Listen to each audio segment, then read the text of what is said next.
A gente ouve falar, quando se fala de atribuições cigana do Oriente, que os ciganos têm Santa Sara Kali, o Kali, as orientações necessárias que elas precisam Sim, sim. para o bom andamento das missões espirituais delas. É assim com a senhora? Ela funciona para a cultura cigana como a Nossa Senhora para vocês.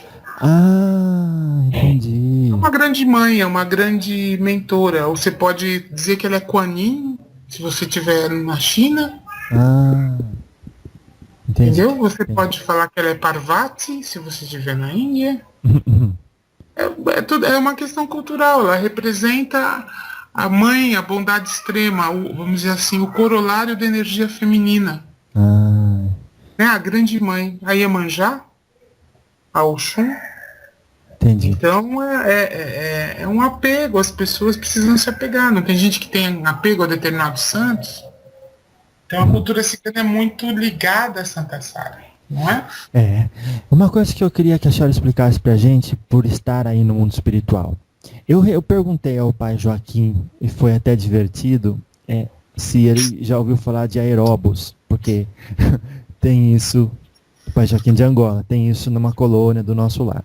Daí o pai Joaquim de Aruanda falou que isso daí são convenções que se estabelecem por afinidades, então se cria isso. Então não é que não existe, mas se cria.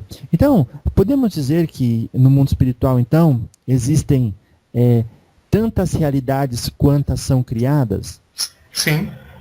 Você plasma a realidade onde você. A sua consciência te leva a criar a realidade que é mais afim à tua capacidade de criação.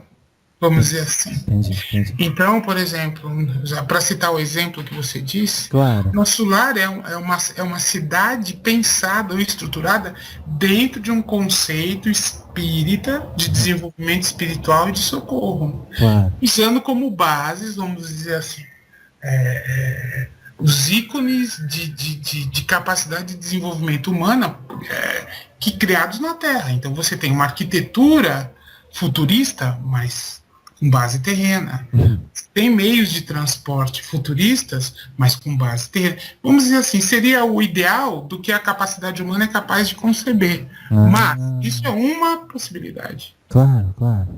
Então, por exemplo, se eu quiser, vamos dizer, vou definir que eu acho ideal, eu Uhum. vou construir essa realidade espiritual com base na minha cultura cigana, que Uhum. pode fazer parte de uma outra egrégora maior ainda. Então eu vou fazer uma grande fogueira, eu vou pensar que vamos ter carroças e cabanas, e vamos ter muitas maçãs, e vamos ter mel, porque aquilo tudo me dá uma noção de familiaridade.